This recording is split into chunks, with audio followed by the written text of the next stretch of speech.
Good morning and good afternoon to everybody who's just joining the webinar now. We're going to go ahead and get started right at the top of the hour. So just give us a couple minutes, let everybody join, and then we'll get started.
Okay, why don't we go ahead and get started.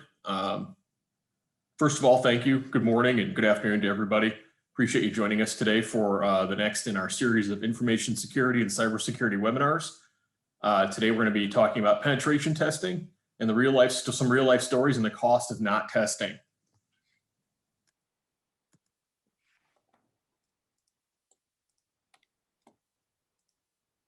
So just a little bit of housekeeping. My name is Scott McDonough. I'm the Director of Sales and Global Marketing with Smithers Quality Assessments Division. You'll notice that for today's webinar, we've disabled the chat. Please use the Q&A button at the bottom of your screen to submit any questions, which we will take some time at the other end of the presentation to answer those for you. After you exit the webinar, a brief survey will appear on your screen. We would certainly appreciate any feedback that you have for us. With that, our presenter today is Stephen Heath. Stephen is the Chief Information Security Officer with Trinium. From the oil fields of Texas, the investment firms of New York City, Stephen has over a decade of experience in the information technology and security space across all sectors. His rigorous technical background, combined with extensive business experience, allows him to confidently design and implement security solutions that meet complex organizational and compliance requirements. Additionally, Stephen is the founder and key architect of Trinium's Security Operations Center, which provides 24/7, 365 monitoring and incident response around the globe. As a recognized thought leader, Stephen has spoken at conferences throughout the United States and beyond. Stephen is a graduate of Eastern Washington University with both a Bachelor's of Science and a Master of Science in Computer Science, and currently serves as EWU's Adjunct Professor of Information Security. And with that, I'll turn it over to you, Stephen. Thanks, Scott. Appreciate the introduction. Looking forward to talking to everybody today and sharing a little bit of war stories and a few other interesting things that come up from the world of pen testing. Allow me to share my screen here and we will get started. And swap that out. Perfect. So again, like you said, I'm Stephen Heath. I serve as the CISO at Trinium.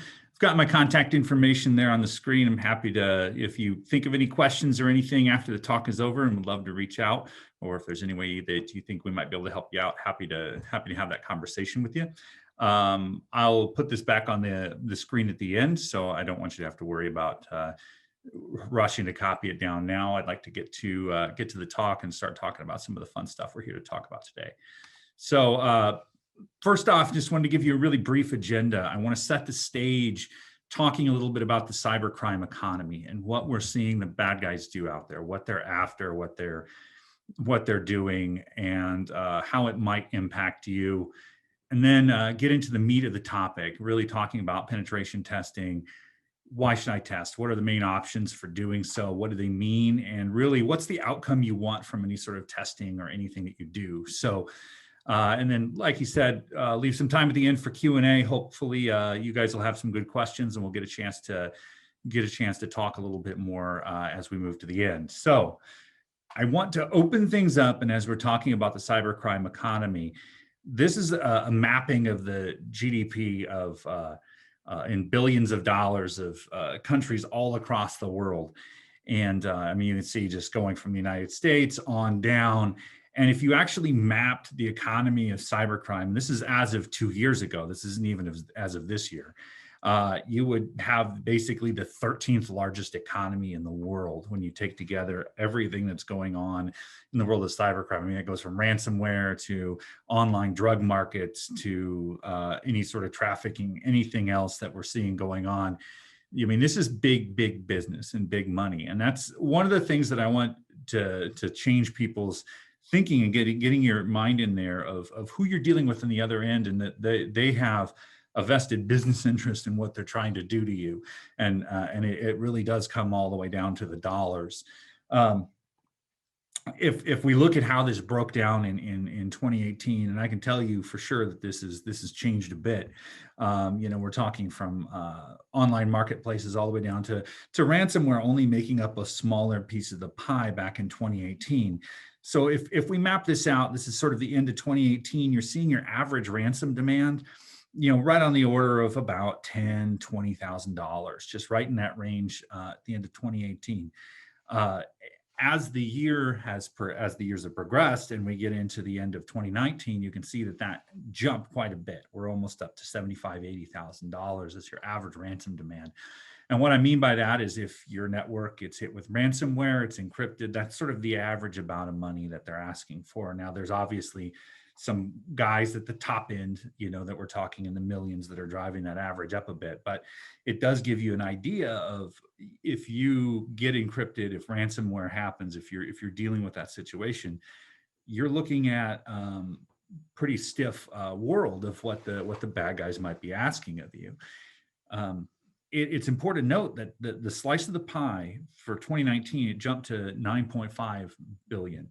So you're seeing this huge jump, 950% plus jump in the amount of this overall cybercrime economy that actually maps to ransomware. That's continuing to jump, and I can tell you that as we went to Q2 of 2020, we had COVID hit. That jumped even higher. We're sitting at almost $200,000, about 175. And over the course of the remainder of the year, we had some bumps where it went up to almost $250,000, dropped back down, and it's kind of hovering at about that 200,000 mark right now. I'm guessing that after the pipeline attack and some of the other ransomware attacks, the big ones that we're seeing in the news right now, this is going to spike again as we get to Q2 of 2021. So the point that we really want to make here is that this is an estimate that we might actually be looking at the third largest economy by the end of this year of just cybercrime and just this underworld of what's going on. And this is the real big business that you're up against when we're talking about the bad guys and everything. And so that makes us really ask, why is that cybercrime economy growing so much? And one of the major reasons of this entire thing is that victims paid. I mean, this is some stats that came out of about, I believe they were about the end of 2019 that we got. And this is, about a third of victims of ransomware ends up paying the ransom. So you can think about all those ransom demands that are going out. A third of those folks end up having to pay the money. Now, it is important to note that the folks who paid, about 96% of them are actually getting their data back. And of the ones who didn't, of that 4% who didn't, 3%, it was due to some sort of flaw in the software, some sort of problem that the bad guys encrypted everything and then couldn't decrypt it back for them. It's really only 1% of the cases that the victims just sort of got scammed directly for their money and didn't receive anything back. This is sort of important because that's at its core, the bad guys want you to pay. They want you to pay that money. If you think you're not going to get anything back, there's no way in heck you're ever going to pay. So that is part of their business model. The other thing that's really, I think, driving up this ransomware, criminal industry is the cyber insurance industry. Is that you've got almost 90% of the folks who paid had some form of cyber insurance. And this was initially something that the insurance carriers actually were looking at things as like, it's easier for us to just pay out than it is for us to hire the forensics team, to hire the folks to do everything. Let's just pay out and get you back on with your life. Now, they're getting a little bit more strict as this entire industry has grown, as the cybercrime economy has grown. They're getting a lot more strict in what they pay out, in what they're asking of folks. And one of the things that the core that they're asking for is, are you testing your security controls? Are you doing some sort of pen testing? Are you validating what you're doing? This is one of the things that they're really looking for folks to do, among many other things. But that is a core of the entire thing that they're looking at. Now, it was interesting, as of October last year, the Department of Treasury actually issued some statement, and I haven't seen this enforced yet. I haven't seen anything really come out of it, but it's interesting of just where they're thinking is that you may actually be violating OFAC and some of the laws of transferring money internationally if you are paying a ransom. They're basically saying that you might actually be sending your money off to an embargoed country. You might be sending your money off to fund terrorism, to fund these other things. So they issued a warning that you might actually be getting in trouble if you're paying ransom. So we've yet to see how that's played out yet, but that is something that's out there, that the government's starting to take a look at this money that's going out in terms of ransomware, and starting to think about, well, what is the impact of this? I'm sure they're also looking at sanctions against some of these countries that are out there saying that they're just deploying ransomware with impunity and not having anything come back because they have their criminal element in their country that's doing that. So obviously, this is an evolving topic, and it will continue to evolve and change as time goes by. The other thing that we really need to look at, and this is probably one of the more critical things that I ask that you take away from this talk in your mind when you're thinking about who the bad guy is, who's that person on the other end that's trying to hack into my network, to get my data, to infect it with ransomware, and to do these kind of things. Our old attacker profile, and the one that we're really used to thinking about, is sort of this highly sophisticated, individualistic, politically motivated guy, in the black hacker hoodie, who's out there to prove to the world how much he's smarter than everyone else, or he's going to make a political statement on what he's trying to do, and that sort of thing. This person, obviously they still exist, but this isn't your threat profile as much anymore.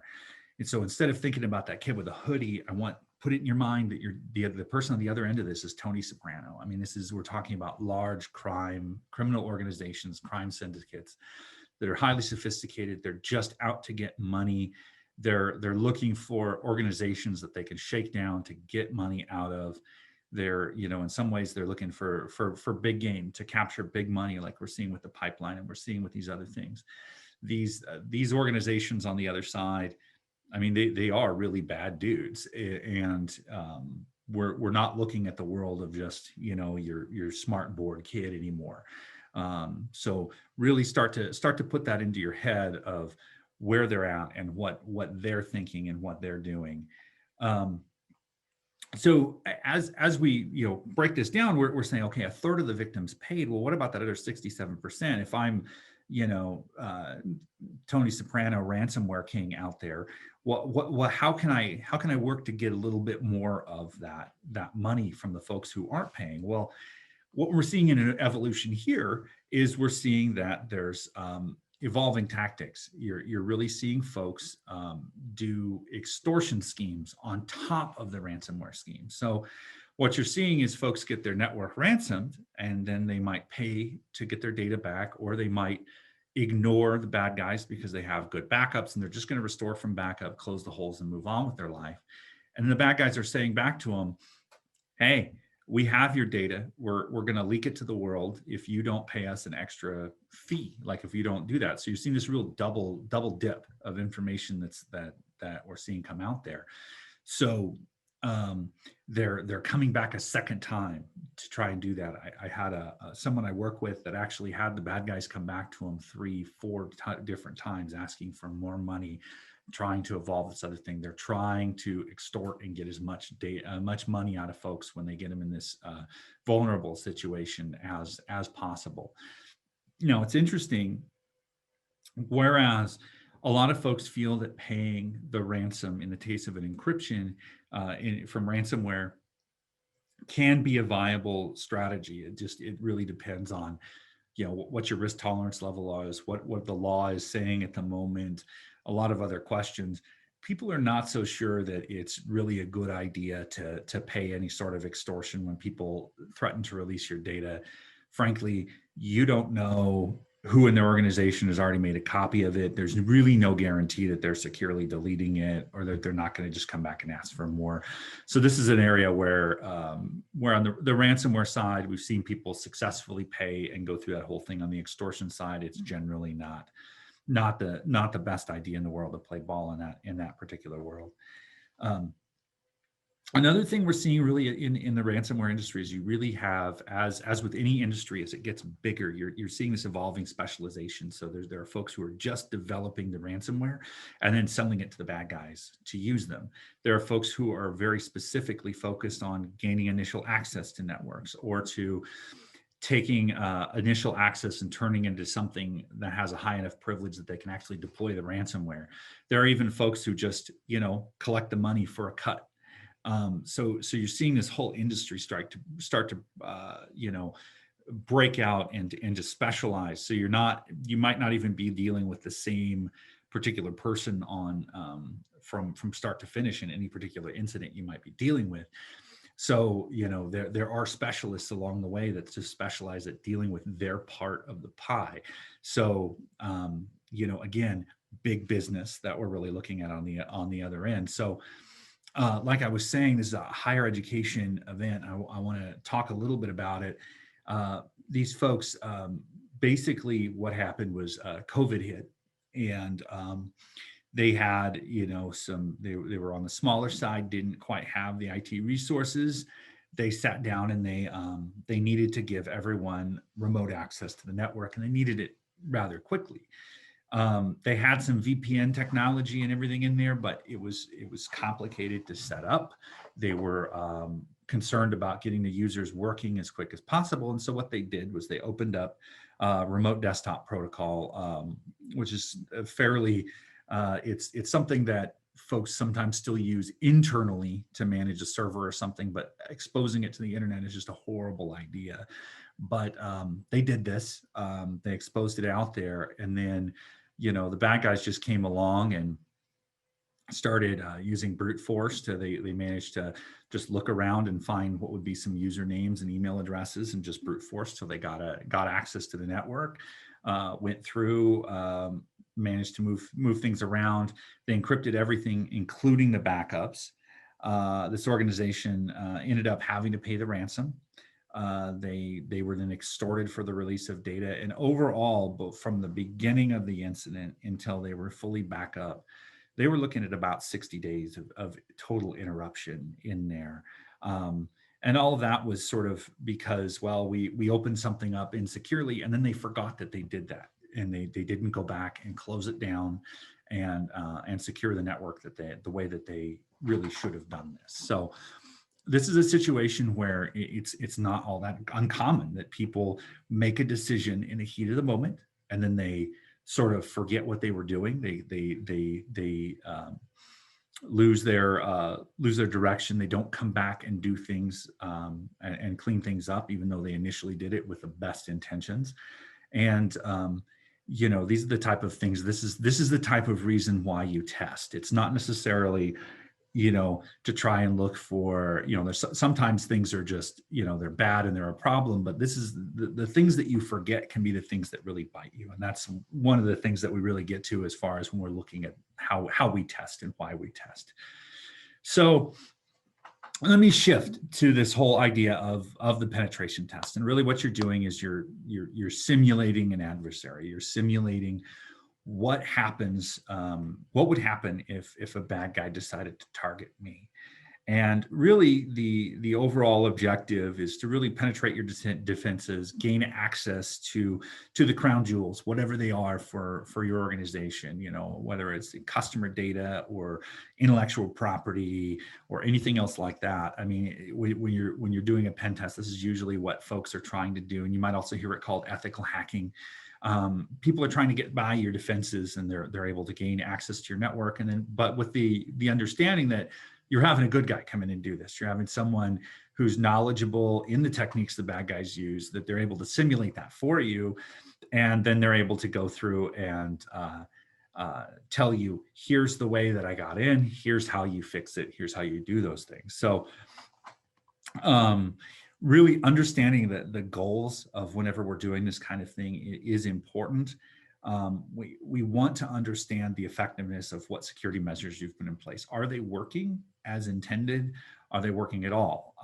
Understand really where your risks are, and really understanding what needs to be fixed, which in a lot of ways, and you're going to hear me say this multiple times in this is the most important part of a pen test. It's not it's not the scanning or what they find, or if they're able to accomplish this or that or do anything. The most important thing is that you should come out of a pen test with is, what were the problems? Where am I vulnerable? And what is my path to getting these fixed? And I've come in and talked to CIOs and other IT leaders that say, man, I'm drowning in these assessments. I've got penetration tests, I've got audits, assessments, all these other things that I've done, but I don't have a clear path forward of how to fix it. And so that's where I feel like a lot of companies have let them down along the way of that. That's what you really need, is you need that path, you need that plan to be able to actually fix what the problems are, if you're really going to get the most out of a penetration test or out of anything that you're doing. I want to talk to you a little bit, because you'll see as people market penetration tests, they'll market, it can mean a lot of different things to a lot of different people, and the way that people implement it and how they provide it can be very different.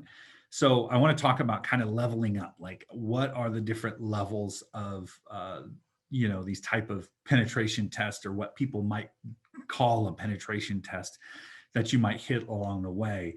And really that starts out with kind of a basic vulnerability assessment. And this is and I'll go through each one of these in a little bit more detail, but this is your most basic. This is somebody coming in and running a few scans and helping you understand, where am I vulnerable? Where are my biggest problems? And doing that. More of your penetration testing, your classic ones, which there can be a lot of different variations of it. These are your ones where you actually have a bad guy, like a human adversary on the other side, trying to figure out the puzzle that is your security defenses. They're trying to figure out, how do I bypass everything and get access to your network? And then at the upper end, larger organizations, or organizations that are highly secure, who have done a lot to do their security. They do more red team exercises, and these are more true adversary simulations at the highest level. I mean, these can go really deep and really wild in a lot of different ways. So one of the things you'll hear me say throughout this is, you shouldn't buy a pen test if a vulnerability assessment is going to find things for you to fix.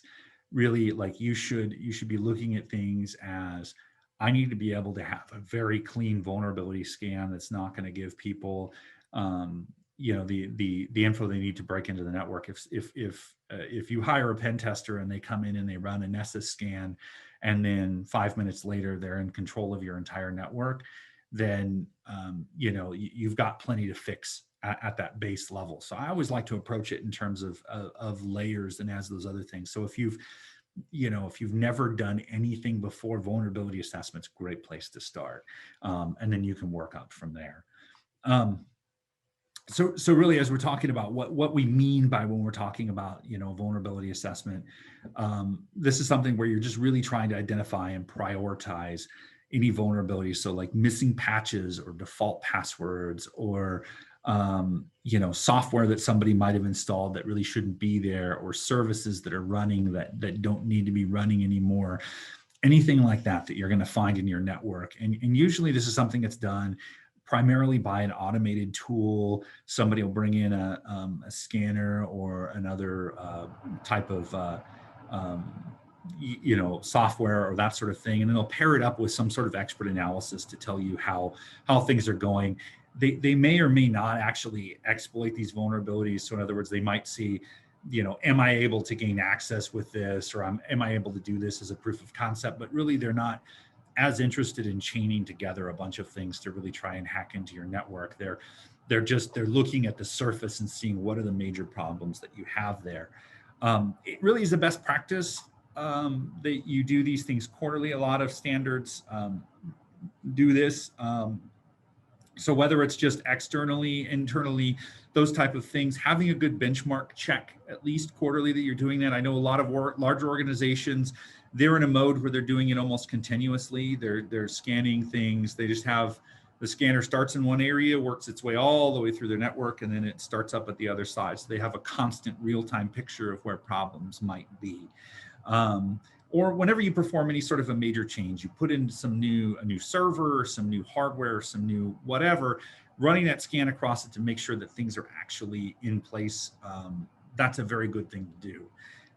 One of the reasons why I really like to educate you guys on the distinction between these things isn't just for an esoteric exercise. It's important for you guys to know what they actually are and what they mean, because I have seen a lot of, particularly like more of an audit firm or these type of folks, sell folks what they call a pen test when they're really selling them a vulnerability assessment. And of course, they're going to charge the money that you would charge for a pen test, when really all they're doing is coming in and running some automated tools. So it's important to understand what the differences are, and when you're asking them what their methodology is and what they're actually doing as they do your test, it's good to listen and to be able to understand what are they actually doing and what are they actually selling me, and is it what I need.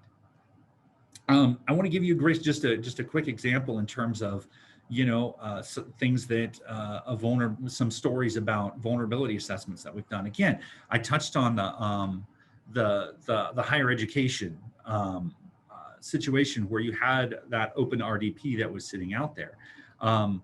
We went through and we had some of our other clients that are also in higher ed that we thought, oh, hey, this might be bad. This might be something that somebody did elsewhere and didn't just happen at this one place, that it might have been replicated elsewhere.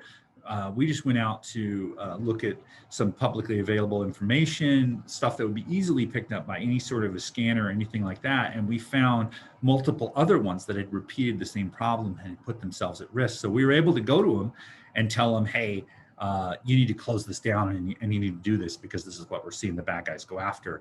And by the way, having that open RDP or that insecure remote access, that is the number one way that we are seeing ransomware bad actors get into networks at this particular point. So if you are sitting there and you've had something that maybe you opened up when COVID started and you're not really thinking about it anymore, that's a good place to go back and check and make sure that all of that got closed up, because that is where the bad guys are looking right now. So just for that. Another one, this was in the financial sector. This was a bank that we were working with, and they had what they considered to be a decommissioned domain controller. So in other words, a system that overall controls all of their Windows Active Directory, controls their entire network, and they had an old version of it that was end of life, that wasn't being used anymore, hadn't been patched in years, and somebody had just forgot to turn it off. And so with all the vulnerabilities and everything that had been released in that time, it was just trivial to jump on that system, gain access, become a domain administrator and take over the whole network, do whatever you wanted to. So if you're a ransomware actor, it would be like one-stop shop. I've got what I need. I can start encrypting the whole network and get it down. Just because somebody forgot to hit the off switch on the server, if you're doing that vulnerability assessment, you're checking that thing regularly, you're going to be able to tell, oh, hey, that shouldn't be on anymore. We don't need that. Let's get rid of that right now. We can fix it. So having that awareness of your network that something as simple as a vulnerability assessment can provide can pay huge dividends as you're working through things. Moving on to a little bit more of like when we really talk about a pen test, what we're doing. This is really about not just about figuring out, oh, I have a vulnerability here or that. We want to understand to what extent an attacker can actually bypass my security controls. So this is really simulating an attack by more of a skilled attacker, not just somebody who has a tool and who can run it, but we're really, we're using specific tools along the way, but this is really more about the human behind it, the interaction and the analysis. And really overall, when we're doing this, we want to know the impact. We want to know if a bad guy attacked my network, if they were able to compromise things and go deeper into the network, what bad things would actually happen? What would we be dealing with? And in some cases, it might be, yeah, these guys could get in, they could get access to all of our data, they could, encrypt the network with ransomware, they could, or they could, just disrupt operations. They could do these things. Best practices around penetration testing. Typically, most organizations, they're going to be looking at doing it once a year. I've seen some folks extend it out to 18 months under certain circumstances. That's a little bit on the long side of what I recommend. Generally 1 to 2 times a year. If your network doesn't have a lot of changes in it and things are fairly static, once a year is plenty. If you're making a lot of changes, or in particular, if you're doing application development or you have complicated applications that you're standing up a couple times a year, that's generally a better practice, just to make sure things are in there in a good place. If you make any sort of major change, again, it's always good to do some sort of a test, even if you narrow things down and just test one small slice. It's great to do a test after you do a major change, just to make sure that you've actually you haven't introduced anything new to the network that would cause you a problem. So, in terms of like a real life penetration test, when I'm talking about chaining things together and what you're actually looking at, this was one that I was on several years ago. That was in the energy sector. And, we started off by just doing a, basic phishing attack, trying to get people's usernames and passwords, getting them to give them up by just sending them, some messages saying your account is expired. You need to click here to renew. They log in, they go through, and they ultimately ended up giving us their username and password. They had Citrix, which is a remote access type environment, but they didn't have any two-factor authentication set up on it, which I will tell you again, like I was talking about that insecure remote access and having things open, that people are making mistakes. The second big mistake that people are making is not having that 2FA. If somebody can phish a username and password and then gain remote access to your network without any sort of additional step or anything, the bad guys love that, because that's a quick win for them. They can get in there and gain access very quickly. So if you're not using multi-factor for your remote access, I strongly suggest that that's something that you put at the top of the list to look at. In this case, they were running with all of their workstations and their entire environment had the same local administrator password. This was common that you saw back a while ago, because people would just make a copy of the workstation and just copy it off to all the different ones that they're deploying throughout their entire network. They did that, and so we're able to move around the network laterally and access any machine that we wanted, sort of on that level. Eventually, we found and impersonated some users that had a ton of privileges. They were more of your administrators of the network, your IT folks. From there, we were able to jump across from a corporate network to more of your operational technology networks, which we're talking about, the controllers and everything that would control the oil wells and a lot of the pipeline kind of stuff, that sort of thing. And at that point, we gained control of their master controller, which was controlling all of their oil wells all the way from Texas all the way up to Wyoming. And so at that point, frankly, I was terrified that I got that far. You know, took some evidence that we were there, backed out and did everything to make it safe. But we were able to illustrate to them, look, from just something as simple as somebody clicking and giving up their username and password, we were able to go from there all the way down to here. And that's not something that just a basic scan would ever be able to tell you. And that's where penetration testing reaches its point of where you're seeing that additional value that it's bringing versus just doing a scan or doing something automated. You're able to see how each of these individual problems along the way can chain themselves into a massive problem for you. Another example of something that showed up at a penetration test, we had folks who had, for some reason, and to this day I still don't understand why, they had actually mapped a printer out to the internet. And again, this probably was something that when somebody set it up, they weren't they made a mistake and things got mapped out to the internet. And so we found this printer sitting there, and of course it still had a default password because people usually don't change the default passwords on their printers because it's not that high of a risk. But obviously in this case, it's sitting out there on the internet. We then figured out that they had actually, the printer was tied into their internal network and their Active Directory domain, and it was done so with a full domain administrator account. We were able to gather that access to that, and you know, we had all of the patient records, including in this particular case, you know, results of people's HIV tests, people, you know, anything else like that would be fairly sensitive and could be very damaging. This was a spot where you might have some of the celebrity type might attend there, and so you're at a point where you had a lot of risk to their records. So this was actually something that, you know, first off, if they were running a regular vulnerability scan, they probably would have found that printer and figured out that wasn't such a good idea.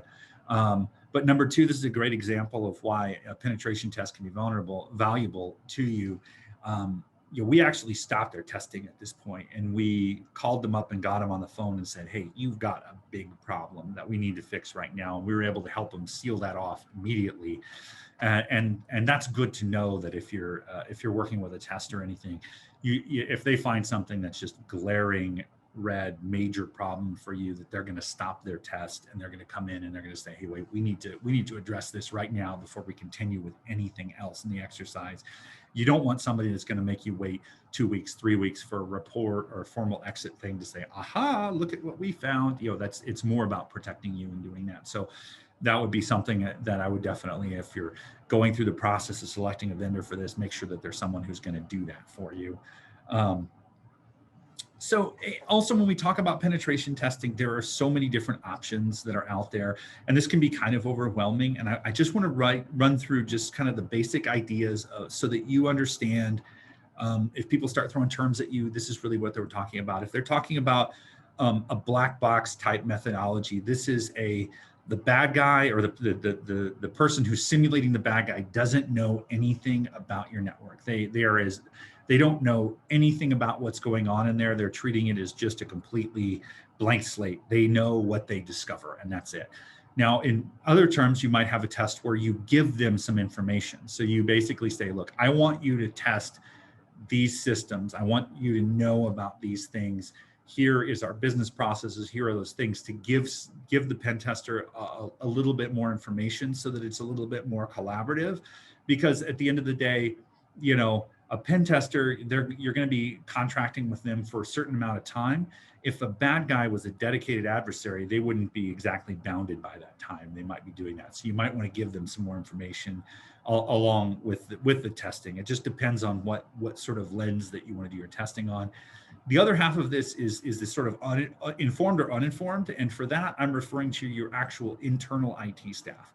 Are you telling them that there is a penetration test going on, or are you not? Are you actually letting them think that an actual attack is going on and just seeing how they respond to it, or if they can actually detect that anything is going on? Again, it depends on how collaborative you want to be with your IT team. If you're mostly trying to find things to fix, that's great. If you want to actually test more of your incident response things, it's better to leave them a little bit more in the dark. Generally, if I'm going to simulate the quote unquote real world the most as I can, I would say your sort of black box and uninformed test is probably your one that simulates the real world the most, because your pen tester only knows what they can discover, and your IT team doesn't know that it's going on, which that's the way that things usually work in the real world. There's also times where you're sitting there, with, are you just doing your external penetration test? Are you starting from the internet and seeing if you can work your way in, or are you actually giving them a beach hold and saying, okay, look, I'm assuming that you've managed to find some way into the network with very limited privileges. Let's see what you can do. Again, we generally recommend a blend of both, being able to test from the outside, but also getting that perspective of, okay, eventually somebody's going to phish a password, or they're going to get somebody to download something that AV doesn't catch or do anything like that. You might be better off to blend in that internal test as well. It's good to know whether or not testing the human factor is in play as well. If you're social engineering, are you going to send phishing emails to the employees to try and capture that information, or are we doing a purely technical test? It's good to know that. And finally, the other one is sort of the assumed breach. And this is the case where you assume that somebody with low permissions, say somebody works the front desk or does those type of things, got compromised, and that the bad guy is on there. And so in these cases, what'll happen was you'll actually give the pen testers a workstation so that they're pretending that they have the normal access that a basic employee would have. And then they're testing more to see, if I have this access, how can I go up the stack? Now, I know that those are a lot of different options that are out there. If you haven't done a lot of testing and everything, just start out with your black box uninformed test, mix in a little internal and external, and then that sort of thing. Just stick to those are kind of the basics. But as you work through some of these tests and you've done it a few times, it's good to mix in some of these other techniques, because they can sometimes tell you a lot more. Like, for instance, you might have that outside barrier set up fairly well, and a pen tester might have trouble breaching over that initial barrier.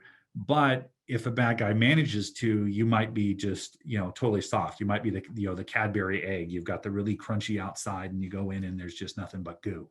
So it's some of these other tests can be good to mix in and have available in your toolkit as you work through things. Finally, the sort of the last variation that you'd see on these kind of things is more of the red team. And this is really, we're testing the extent that an attacker can remain undetected, and we're simulating as close to real life as possible. And usually if you're talking red team, you're very skilled attackers. You're dealing with network, cyber vulnerabilities, you're dealing with physical, you're dealing with social attacks. Basically, practically nothing is out of scope. And really, if you're doing this, you're not as much testing your security controls, like, could a bad guy get through? It's more of, well, when a bad guy gets through, how do we respond? Are we able to detect that they're doing something, cut them off at the right point? Can we respond to the incident in real time really, really well? Best practice on these, it really varies. It depends on the security level. I know there are plenty of folks who never even get to this level, and that's perfectly fine. The clients that we've done them with are ones that have really shored up everything, and they want to test, they want to really take it to the next level. Or they're folks who have a really, really, really a high need for security, and they do those kind of things. We had a opportunity to do some testing at like a Hollywood studio kind of area. Went from doing everything from using a device to clone their proximity cards, their badges that let folks into the door. We installed some rogue wireless access points and some other things to be able to gain access from the outside. We did some highly targeted spear phishing at particular individuals, researching them very well to do those kind of things. You'd see that. I also have colleagues that I've worked with that have done things all the way crazy up to having, they're doing tests for a telecom organization, and they're out at some remote tower station and they're, they have a drone with a camera on it that's looking to see where the guards are and sneaking by. I mean, we're talking like Mission Impossible level stuff. So, this is the pinnacle of any sort of testing that anyone might do. But it's good to know that these are the options that are out there. This is sort of the highest end. And really, unless you're, highly secure organization and you've done a bunch of testing before, this is probably a level you never really need to get to. But just to educate you, I wanted to know that it was there. The things that you really want to look at, though, when you're selecting what type of a vendor you want to work with and what your outcome is, you really want to look at, what are the recommendations that you want to get? Are we really going to be looking at tactical recommendations like just fix this server, or you guys have an overall structural problem with the way you manage access and you should really look at how to fix this. It's also to, making sure that you have something that's going to give you context. A lot of times I've seen reports from folks where they run a scan and they'll say, hey, this is a critical risk because the scanner says it's a critical risk. And yet then you find out that this is a kiosk that's in the front lobby and doesn't have access to anything else. Yes. Is it a risk? Yes. But is it a critical risk to the whole organization? Absolutely not. And if you're going through and fixing things, there's probably other things in that the scanner is going to pick up and say aren't as big of a risk, that actually are more severe for you just based on where they are in your network and what they're related to. And again, the most important step in any of these things is the remediation, making sure that you're putting together a team that can help create the plan for you, and in a lot of ways support the monitoring and the execution of that plan. And this is where it can be beneficial to either internally have the right resources who can do that, or to contract the right resources that will make sure that that whatever remediation plan you've put together to fix all the things that you've discovered in this is actually being monitored, that those things are actually being fixed, that it's not going to be something that you have the pen tester come back a year later and find the exact same vulnerability in there that hasn't been fixed. You want to make sure that if there is something serious in there, a lot of times it's a good idea to just have the same testers come back for a very short window, very limited scope, and just test those areas that you found to be vulnerable the first time that they did the testing. Some other things just to consider as we begin to wrap up our talk here today. You'll hear things people ask about, what's the scope of the penetration test? I always say bad guys have no scope. So bad guys aren't limiting themselves based on, well, I only want you to test this, I don't want you to look over here. So if you're trying to get a good baseline of where you're at, it's best to not restrict the scope unless there's something in particular that, if somebody might accidentally knock something over and cause a huge disruption for your environment. But it's good for you to say, what am I testing and why? Are we including the human factor? Are there any systems we want to leave out? So on and so forth. It's good to know the level that you're going for. And again, if you've never done anything before, just start out with that basic vulnerability assessment. I can almost guarantee you're going to find some stuff that you need to fix, and then start moving up into some more complex testing. Can be a good benefit for you. And then, really looking at your vendor or anyone you're talking to, making sure that they have a good framework, like a NIST framework or an OWASP framework that they're working off of. As far as their testing, that they're not just coming out and just, doing things, that they're actually thinking about things in terms of risk and in terms of structure and what things I want to look for. We also want to make sure that they have experience in your industry, that they've worked with folks, because every industry, every vertical has a few gotchas. Like healthcare is not the same as finance, and it's not the same as manufacturing, and so on and so forth. Making sure people have at least touched that industry, know at least some of the things that are going on can be beneficial. Also, what certifications they have out there.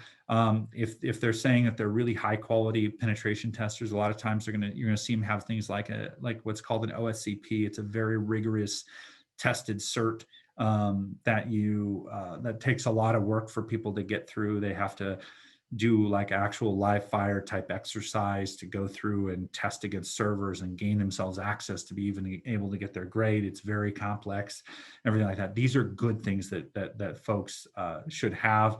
if they're trying to help you put together more of a strategic plan and they're doing those things, folks who have actually looked at the CISSP and some of these other certifications are good to have. But again, I always say that experience can trump, certifications and paper. It's really about what experience they have and what have they done.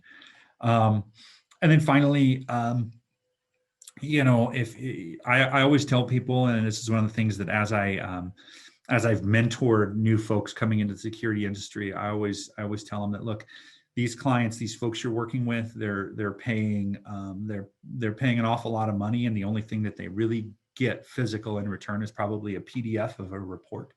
So really make sure that you're transferring that knowledge that you have and showing that that by reading the deliverable and looking at it, I can understand the problem that they're saying that I have. I know what the remediation is. I've got something that I can use to help me get the budget to fix things, to help me actually execute a plan and do those kind of things. So it's worth looking for a sample of the type of material that they're going to give to you. So with that, I'm going to go ahead and wrap up my talk with some of this, and I'm happy to take your questions as they've come in, and I'm going to leave this up there so you have my contact info in case you have any other questions that are out there. Thanks, Stefan. That was really good. Yeah, we have just a few questions for you. So the first one: if a company has end-of-life servers or network infrastructure, are they more likely to be hacked? I would say definitely yes, because you got to understand that, like, when things reach end of life, they're of course no longer getting patches. They're no longer getting anything to fix any problem that might come up. And usually what you'll see happen, like say with Windows or something like that, just as an example, you'll have the latest server will be out there, and like a patch will be released for it, and they'll say that this is a critical patch. There, people could take over your system and do all this bad stuff to it. A lot of times what you'll find out is people reverse engineer, and they'll figure out, oh, okay, this is how this works. Well, Microsoft isn't releasing patches for server 2008 or these older servers anymore. So those type of vulnerabilities very likely will exist and will persist there forever. And so it definitely leaves you in a bad spot if you're running end of life things.